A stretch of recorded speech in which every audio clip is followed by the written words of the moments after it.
Yo, what's good? The weather's been pretty shitty recently, so I haven't been able to get in the garden. I feel like my life is just generally lacking purpose and meaning at the moment. So I've been very bored, and as a result, what I'm gonna do today is review all 10 of the top 10 free games on the App Store.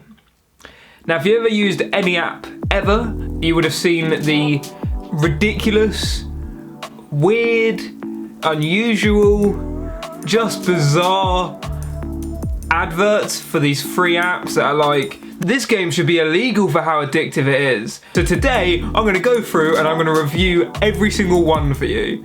Top 10, we're gonna get it done, you know? I've got nothing else to do. I'm gonna be inside all day. So I'm just gonna download all the games. I'm gonna play them. I'm gonna screen record a couple of bits. I'll give them a rating out of 5 somethings. I'll give you an overall impression and we'll move on because we do not need to spend more time than that. Yeah. So let's run through the games first. So currently number 1, Tangle Master 3D. Number 2, Money Buster. Number 3, Stack Color. The originality of these names is just brilliant. Number 4, Good Slice. I'm intrigued by that one. It's just a banana being sliced in half. Some sort of Fruit Ninja vibe. Number 5, My Talking Tom Friends. Number 6, Cube Surfer. Number 7, Pin Rescue. Number 8, Ideal Home Makeover. Number 9, Prison Empire Tycoon Idle Game. And number 10, Hyper School. I don't have high hopes. I do not have high hopes. But I'm gonna go play them, and yeah, I'll come back to you guys and we'll review then.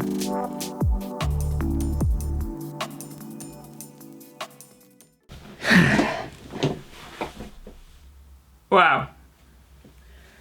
That was 2 hours of my life spent on free mobile games. So for each one, we've split them into categories. It's out of 5 for each.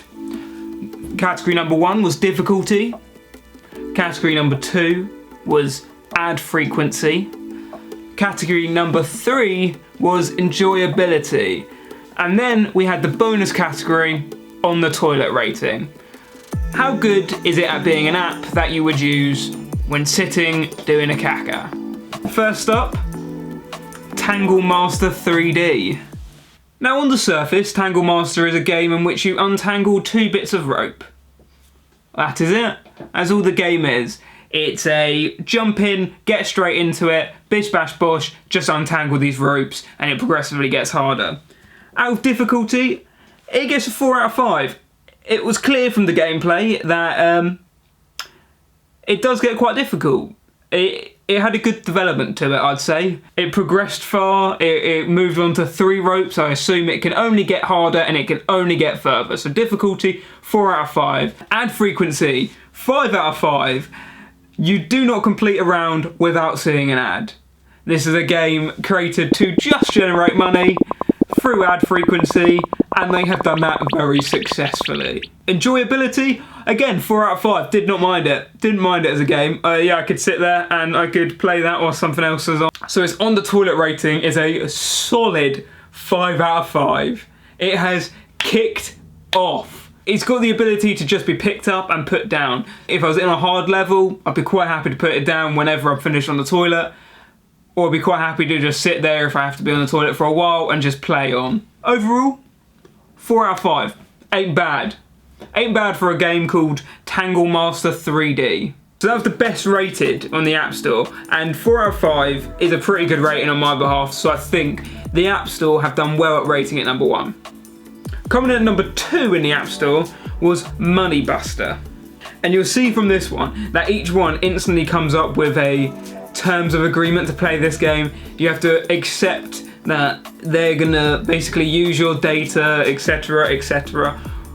What is always a little bit worrying, considering, let's be real, with the majority of people playing these games will be children that will just be swiping yes to all of them. What the fuck was this game? I have no idea what this game was. But once again, as you can see, you jump into this game, there are multiple different levels to this. A lot of matching, a lot of finding counterfeit bills, a lot of chopping money. It was a very weird game. So you jump in, and as I said, I had no idea what was going on. You're presented with one bill, a stack of bills, a magnifying glass, a UV light, and a shredder. I had no idea what to do. I took the money, I put it on the pile. It minus me 10 points, and then it said level passed. I don't know what happened. I found out later I'm meant to be looking for counterfeit bills once it cycled back around. I also noticed that no matter what you do, you pass the level. As you'll see here, I purposefully placed every single bill in the wrong category, and it still said level complete and did the woo money everywhere. Difficulty, 1 out of 5, although it'd seem I struggled with the concept of the game. It was unexplained, and once I got it, it was clearly not very difficult. Ad frequency, again, 5 out of 5. I think it was every round or every 2 rounds you got an ad. Enjoyability, 2 out of 5. Bad animation, bad game. There was just no thought put into it, and it just was not fun. On the toilet rating, 2 out of 5. If I had nothing else to do on the toilet, I'd prefer to play that than to stare into nothing. So its overall rating, I gave it a 2 out of 5, and I feel that's generous. Stat colour. Stat colour came in at number 3.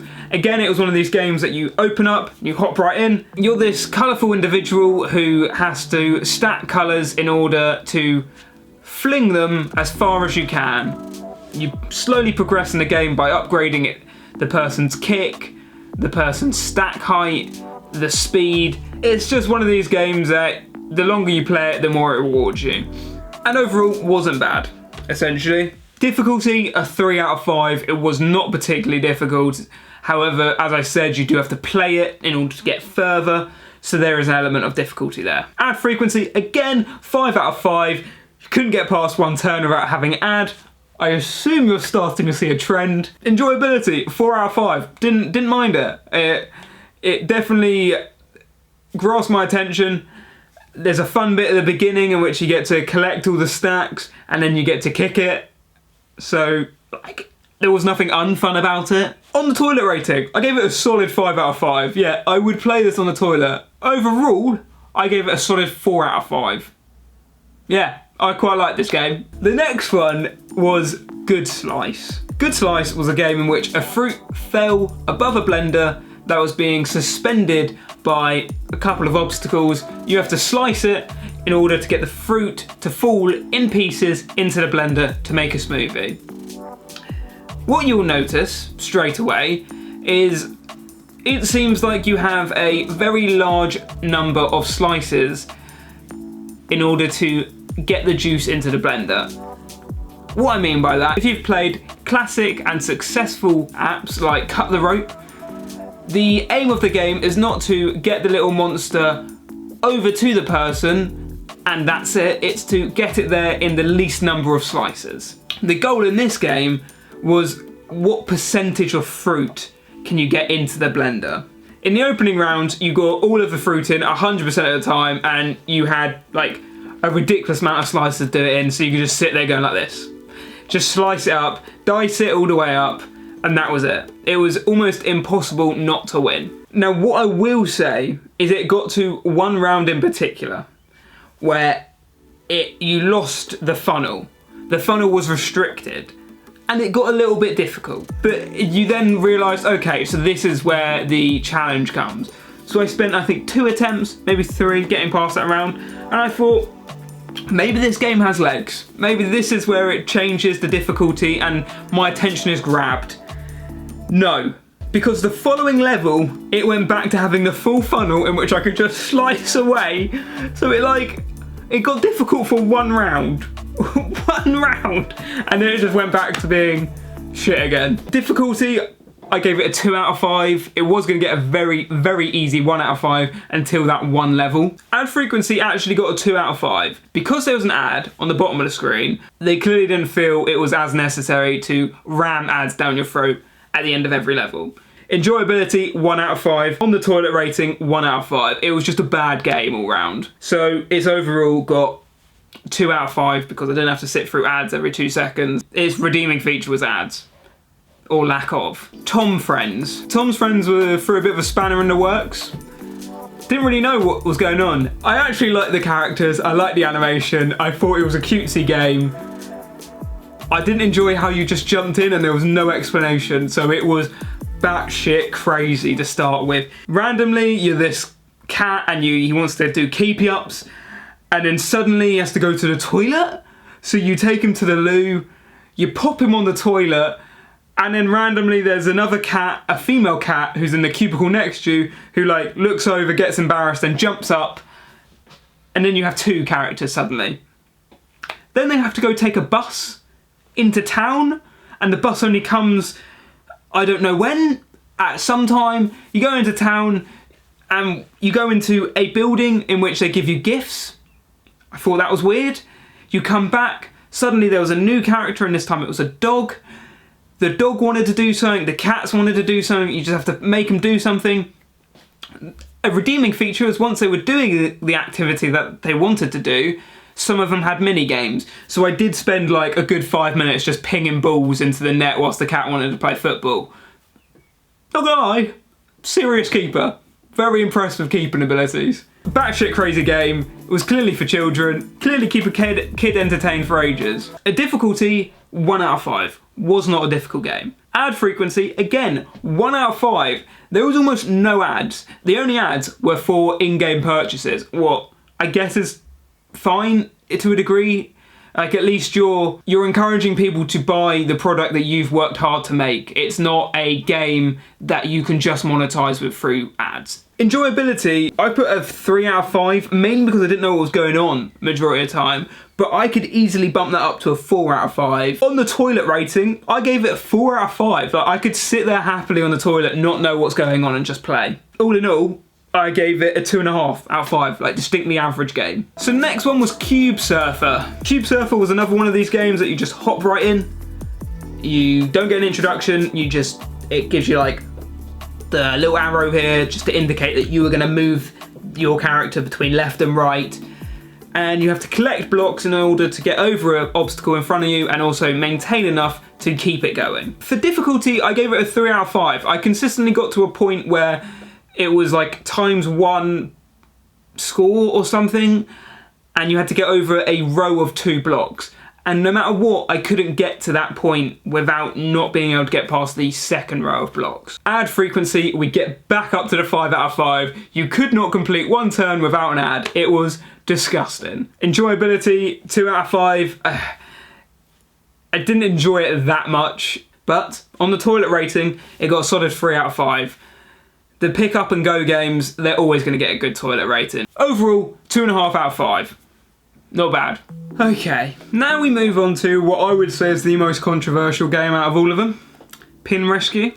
Pin Rescue on a difficulty scale got a 1 out of 5. It was not a difficult game. Very self-explanatory. You pull a pin, you have to save your character or save the other character. The ad frequency was a 5 out of 5. Ads came up very frequent, but what ads came up was a little bit worrying. The game is clearly marketed at a child. There's a lot of confetti. When a character dies, like green blood comes out and the character just kind of semi-collapsed to the floor. There's some really shitty animation. It's just like, but it was this ad in which there is 2 girls on a bunk bed. It says crush, and then the bottom girl talks and says, I love her, ... and you have to choose what they want to do. And it says, join her, text her. They're your 2 options between 2 girls in a bunk bed, and it's called Taboo, play now. Surely Apple need to do something about that. Whoever's checking these games and the ads that are allowed to go into these games, something needs to be done there, because that is a very suspicious game.